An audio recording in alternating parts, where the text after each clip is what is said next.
నేను మీ Madhuri. Kidney stones ప్రస్తుతం ఎక్కువగా బాధిస్తున్న అంశం. కిడ్నీ స్టోన్స్ అసలు ఎలా ఏర్పడతాయి, ఇవి వస్తే ఎలా కంట్రోల్ చేసుకోవాలి, దీనికి ఎలాంటి మెడిసిన్స్ యూస్ చేయొచ్చు, లేదంటే హోమ్ రెమెడీస్ ఏమైనా ఉన్నాయా, ఇలాంటివన్నీ కూడా మనకి చెప్పడానికి మనతో పాటు ఉన్నారు డాక్టర్ సిఎల్ వెంకట్రావు గారు. ఆయన అడిగి డీటెయిల్గా తెలుసుకుందాం. నమస్తే సార్. నమస్తే సార్, కిడ్నీ స్టోన్స్ అనేవి ఇప్పుడు ఒక 25 ఇయర్స్ వాళ్ళకు కూడాను ఈ కిడ్నీ స్టోన్స్ అనేవి కనిపిస్తున్నాయి సార్. అసలు ఈ కిడ్నీ స్టోన్ ఎలా తయారవుతుంది కిడ్నీ లోపల? అంటే మనం బయట నుంచి రాళ్ళు రప్పలు తినం, అయినప్పటికీ కిడ్నీలో రాళ్ళు కనిపిస్తూ ఉన్నాయి అని చెప్పి అంటూ ఉంటారు. అసలు ఈ కిడ్నీలో స్టోన్స్ ఎందుకు లోపల తయారవుతాయి, అసలు వాటిని ఎలా నివారించవచ్చు అంటారు? కిడ్నీ మూత్రపిండంలో రాళ్ళు ఏర్పడటానికి ప్రధాన కారణం మనం మంచినీళ్ళు తక్కువ తాగటం. ఓకే. చాలామంది టిఫిన్ చేసేటప్పుడు మంచినీళ్ళు తాగుతారు, మధ్యాహ్న భోజనం, రాత్రి భోజనం, ఏదైనా మధ్యలో ఏదైనా టిఫిన్ చేస్తే తాగుతారు. అలా కాకుండా మధ్య మధ్యలో గంటకు ఒకసారి దప్పిక అయినా కాకపోయినా వర్షాకాలము శీతాకాలంలో కనీసం 3 లీటర్ల మంచినీరు, ఓకే, వేసవి కాలంలో 3 నుంచి 5 లీటర్ల నీళ్లు. మన టేబుల్ మీద ఎప్పుడూ నీళ్లు ఉండాలి, వాటర్ బాటిల్ ఉండాలి. పూర్వకాలము ట్రాక్టర్లు లారీలకి రేడియేటర్ అని ఉండేది. ఆ రేడియేటర్కి నీళ్లు పోసేవారు ఇంజిన్ కూలింగ్ చేయడానికి. అవును. ఇప్పుడు కూలెంట్లు వచ్చినాయి, ద్రవాలు, మన ఆయిల్స్ వచ్చినాయి, కూలెంట్ ఆయిల్స్ వచ్చినాయి. అలా మన శరీరాన్ని ఎక్కువ నీళ్లతో ముంచి ఉంచడం ద్వారా ఈ రాళ్ళు ఏర్పడవు. ఎందుకంటే మంచినీళ్ళు ఎక్కువ తాగితే రక్తం పల్చగా ఉంటుంది. ఓకే. రక్తం పల్చగా ఉంటుంది, మూత్ర విసర్జన అధికంగా జరుగుతుంది. ఈ నీళ్లు తక్కువ తాగితే రక్తం చిక్కబడిపోతుంది, మూత్రం కూడా చిక్కబడిపోతుంది. కొంతమంది మంచినీళ్ళు తక్కువ తాగితే మూత్ర విసర్జనప్పుడు మంట చురుకు కూడా ఉంటుంది. ఆ మంట చురుకు నీళ్ళు ఎక్కువ తాగితే పోతుంది. కనుక మనం విధిగా మంచినీళ్ళు ఎక్కువ తాగటం అలవాటు చేసుకోవాలి. ఇప్పుడు మనం అందరం కూడా 20 లీటర్ల క్యాను ఆర్ఓ వాటర్ తాగుతున్నాం. ఆర్ఓ వాటర్ బదులుగా ఆల్కలైన్ వాటర్ని, క్షారపూరితమైన వాటర్, మంచినీరుగా ఆల్కలైన్ వాటర్, అది వాడటం వల్ల ఈ కిడ్నీలో రాళ్ళు ఏర్పడకుండా కాపాడచ్చు, ఏర్పడిన రాళ్ళు కూడా కరిగిపోయేలా చేయొచ్చు. ఈ మూత్రపిండంలో రాళ్ళు ఈ మధ్యకాలంలో మనం ఎక్కువ గమనిస్తున్నాం. ఎందుకంటే మేము ఎంబీబీఎస్ విద్యార్థి దశలో ఉన్నప్పుడు ఈ అల్ట్రాసౌండ్ స్కానింగ్ మిషనే లేదు. అల్ట్రాసౌండ్ స్కానింగ్ మిషన్ కనుగొన్న తర్వాత, అది వినియోగంలోకి వచ్చిన తర్వాత మనం ఎవరికి కడుపు నొప్పి వచ్చినా, ఏ రకమైన కడుపు నొప్పి వచ్చినా ఏదో ట్యాబ్లెట్ ఇంజెక్షన్తో సరిపెట్టకుండా తప్పనిసరిగా మరుసటి రోజు అల్ట్రాసౌండ్ స్కానింగ్ పరీక్ష చేయించుకోవాలి. గతంలో అల్ట్రాసౌండ్ స్కానింగ్ అందుబాటులో లేని కారణం వల్ల ఇవి కనపడేవి కాదు. ఎక్స్రే తీస్తే కనపడవు, ఎక్స్రేలో రాయి కనపడదు, స్కానింగే చేయాలి. ఈ అల్ట్రాసౌండ్ స్కానింగ్ అనేది ధ్వని తరంగాలను చేసే స్కాన్. 100 సార్లు 1000 సార్లు చేయించినా దీంట్లో ఏమీ రేడియేషన్ ఉండదు కనుక, ఇది సురక్షితమైనది కనుక చేయించుకోవటం వల్ల ఎటువంటి నష్టం లేదు. ఈ మూత్రపిండంలో రాళ్ళు ఉంటే విశేషం ఏంటంటే కడుపు నొప్పి రాదు, నడుము నొప్పి వస్తుంది. ఈ నడుము నొప్పి వెనక పక్క, ఒక పక్క నడుము సెంటర్లో రాదు, ఓ పక్క వస్తుంది.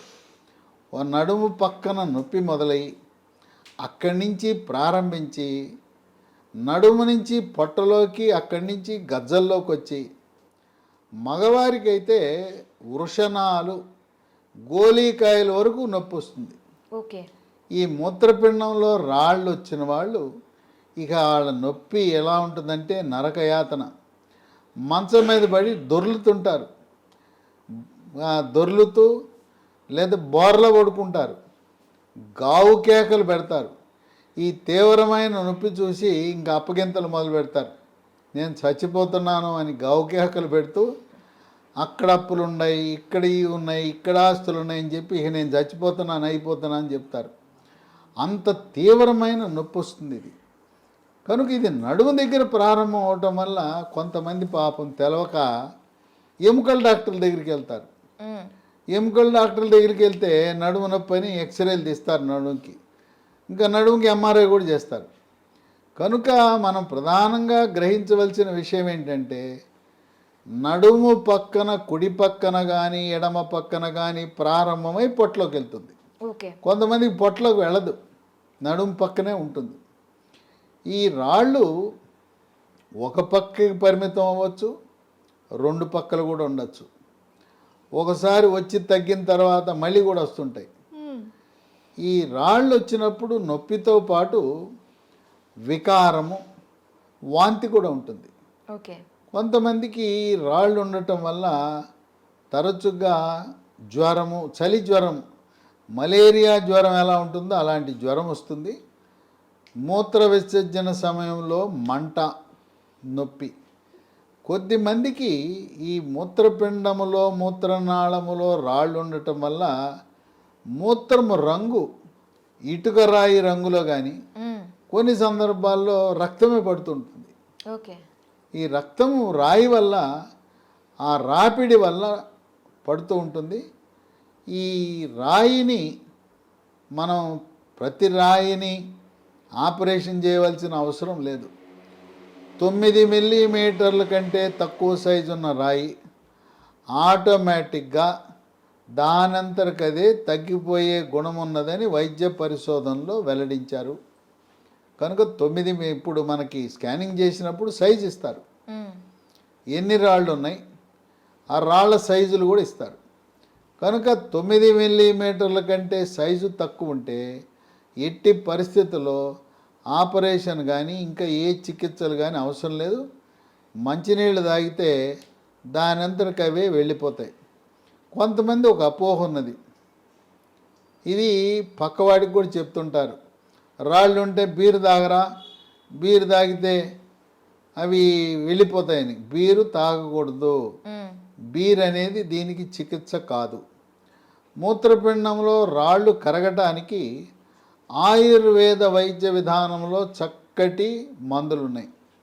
గ్రామాల్లో మూత్రపిండాల పనితీరు మెరుగుపరచడానికి తెల్ల గల్జేరు అనే మొక్క ఉంటుంది, ఆకులు నవిలేయమంటారు, లేదా ఆకుని ఉండజేసి పసలు ఉండజేసి ఆ ఉండలు తినమంటారు. తెల్ల గల్జేరు నుంచి తయారు చేసి ఆయుర్వేద మందు ఉంటుంది, దాని పేరు పునర్నవ. పునర్నవ మూత్రపిండాల యొక్క పనితీరుని మెరుగుపరుస్తుంది. అదే కాకుండా రాళ్లను పగలగొట్టడానికి అలోపతి డాక్టర్లు కూడా అందరూ వాడే మందు ఒకటి ఉంది, దాన్ని సిస్టోన్ అంటారు. సిస్టోన్ అనేది హిమాలయ కంపెనీ వాళ్ళు తయారు చేస్తారు. ఉదయం 1, మధ్యాహ్నం 1, రాత్రి 1, ఒక 2 నుంచి 3 నెలలు వాడితే రాళ్ళు కరిగిపోతాయి, రాళ్ళ సైజు పగులుతాయి. అవే కాకుండా నీరి అని NEERI ట్యాబ్లెట్లు ఉన్నాయి. ఇది ఉదయం 1, రాత్రి 1, ఒక 3 నెలల పాటు. ఈ నీరి అనే ట్యాబ్లెట్లు AIMIL అనే కంపెనీ వాళ్ళు తయారు చేస్తారు. దాంతో రాళ్ళు పగిలిపోతాయి, పెద్దగా ఉన్న రాయి పగిలి ముక్కలైపోయి బయటకు వస్తాయి. అయితే ఈ మూత్రపిండంలో రాళ్ళున్న ప్రతి ఒక్కరూ కూడా రక్తములో క్రియాటిన్ అనే రక్త పరీక్ష చేయించాలి. ఓకే. సాధారణంగా ఈ క్రియాటిన్ 1.2 కంటే తక్కువ ఉండాలి. ఓకే. ఇది ఎక్కువ ఉంటే అది కొన్ని ఇబ్బందులకు దారితీస్తుంది. ఆ క్రియాటినిన్ పెరిగినప్పుడు పునర్నవ ట్యాబ్లెట్లు ఉదయము రాత్రి 3 నెలలు, దాంతోపాటు ఈ క్రియాటినిన్ని సాధారణ స్థితికి తగ్గించడానికి మరొక మందు అందుబాటులోకి వచ్చింది. రాళ్లను పగలగొట్టడానికి నీరి, క్రియాటినిన్ తగ్గించడానికి నీరి KFT. ఇదే కంపెనీ వాళ్ళు AIMIL అనే కంపెనీ వాళ్ళు తయారు చేస్తారు. దీన్ని ఉదయం 1 స్పూను, మధ్యాహ్నం 1 స్పూను, రాత్రి 1 స్పూను. మూత్రపిండాల్లో రాళ్ళు కొంతకాలం ఉండటం వల్ల ఈ క్రియాటినిన్ పెరిగితే ఈ నీరీ కేఎఫ్టీ 3 నెలలు వాడితే మళ్ళీ క్రియాటినిన్ సాధారణ స్థితికి వస్తుంది.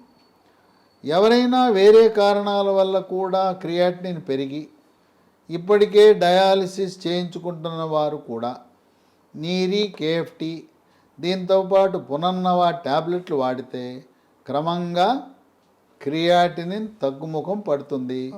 మీ మూత్రపిండాల డాక్టరు నెఫ్రాలజిస్టు ఆయన చెప్పిన మందులతో పాటు ఈ పునర్నవ నీరీ కేఎఫ్టీ కూడా వాడచ్చు.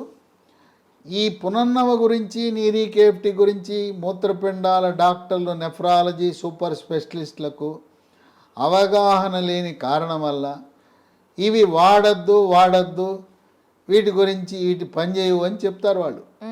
వాళ్ళకి అవగాహన లేని కారణం వల్ల వాళ్ళకి చెప్పవలసిన అవసరం లేదు. పునర్నవ నీరీ కేఎఫ్టీ వాడటం వల్ల ఎటువంటి అనర్థాలు లేవు, ఎటువంటి సైడ్ ఎఫెక్ట్స్ లేవు, ఇవి ఇంగ్లీష్ మందులతో రియాక్షన్లు రావు.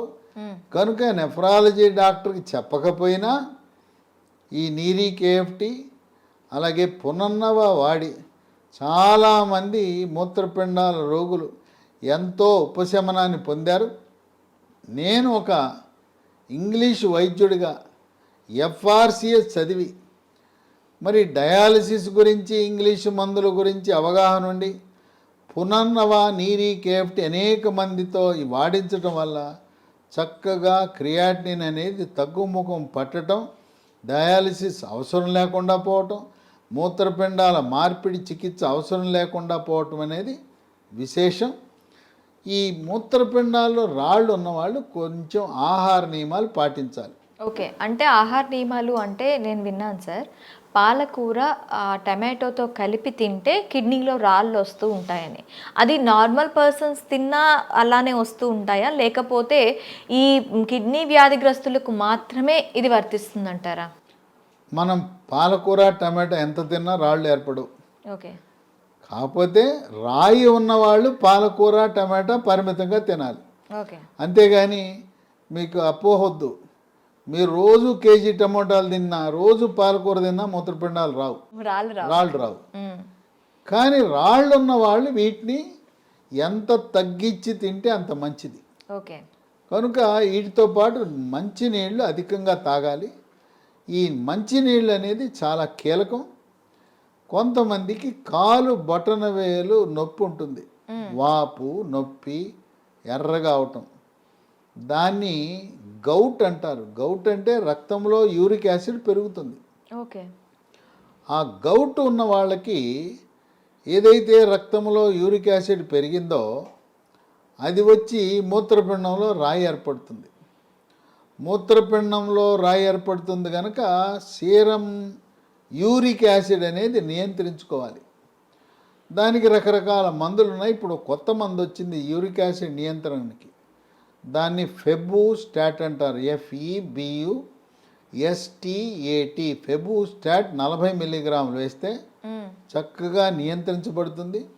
యూరిక్ యాసిడ్ అధికంగా ఉన్నవాళ్ళు పప్పు ధాన్యాలు తక్కువ చేసుకుని తినాలి. ఓకే, మాంసము, కోడి మాంసము, చేపలు లాంటివి మాంసాహారం పరిమితంగా తినాలి. ఓకే, తినచ్చు కానీ పరిమితంగా తీసుకోవచ్చు. తర్వాత ఈ తరచు ఇవి రెండు పక్కల రాళ్ళు వస్తుంటే వాళ్ళు రక్తంలో కాల్షియం అనేది పరీక్ష చేయించాలి. రక్తంలో కాల్షియం అధికంగా ఉండటానికి గల కారణం ఏంటంటే మెడ ముందు భాగాన థైరాయిడ్ గ్రంథి లోపల 4 చిన్న బుడిపెలు లాంటివి ఉంటాయి. థైరాయిడ్ గ్రంథి లోపల ఉండే 4 బుడిపెలు, పైన 2 కింద 2. ఈ బుడిపెలను పారాథైరాయిడ్ గ్రంథులు అంటారు. ఈ పారాథైరాయిడ్ గ్రంథులలో సమస్య ఉన్నప్పుడు కాల్షియం రక్తములో అధికంగా ఉండటం వల్ల మూత్రపిండంలో రాళ్ళు ఉంటాయి. ఇది కేవలం ఓసారి 2 సార్లు 3 సార్లు 4 సార్లు ఎన్నిసార్లు చేసినా మళ్ళీ వస్తున్నాయంటే వాళ్ళు కాల్షియం పరీక్ష, పారాథైరాయిడ్ గ్రంథి సంబంధించి ఎండోక్రైనాలజీ సూపర్ స్పెషలిస్ట్ని సంప్రదించవలసి వస్తుంది. కనుక మూత్రపిండంలో రాళ్ళు అనేది చాలా సహజ సిద్ధం. ఇవి వర్షాకాలము శీతాకాలం కంటే కూడా వేసవి కాలంలో ఎక్కువ బయటపడతాయి. ఎందుకంటే వేసవి కాలంలో చెమట ఎక్కువ పడుతుంది, రక్తం చిక్కబడుతుంది, మూత్ర విసర్జన తగ్గుతుంది, మూత్రము కూడా చిక్కబడుతుంది. అందువల్ల వేసవిలో ఆ వర్షాకాలంలో శీతాకాలంలో ఏర్పడి ఉండొచ్చు రాయి, కానీ దాని బయటపడటం లక్షణాలు నొప్పి అవన్నీ కూడా వేసవి కాలంలో బయటపడతాయి. ముఖ్యంగా ఎండలో తిరిగేవాళ్ళు, బైక్ మీద ఎక్కువగా తిరుగుతున్న వాళ్ళు, భవన నిర్మాణ కార్మికులు, రోడ్డు నిర్మాణ కార్మికులు, వ్యవసాయ కార్మికులు, మంచినీరు అధికంగా తాగటం, అవసరం ఉన్నా లేకపోయినా, దప్పిక ఉన్నా లేకపోయినా గంటకు మంచినీళ్ళు తాగితే అసలు మూత్రపిండంలో రాళ్ళే ఏర్పడకుండా మనం నివారించుకోవచ్చు. Okay sir, thank you very much. చూసారు కదా, మూత్రపిండాల్లో రాళ్ళు అనేవి తగ్గించుకోవాలి అంటే తరచుగా నీళ్లు తాగాలి. నీళ్లు ఎంత తాగితే మనం ఆ మూత్రపిండాల్లో రాళ్ళు అంతవరకు మనం కంట్రోల్ చేసుకోవచ్చు అని చెప్తున్నారు. మరొక అంశంతో మీ ముందుకు వస్తాం. Stay with us.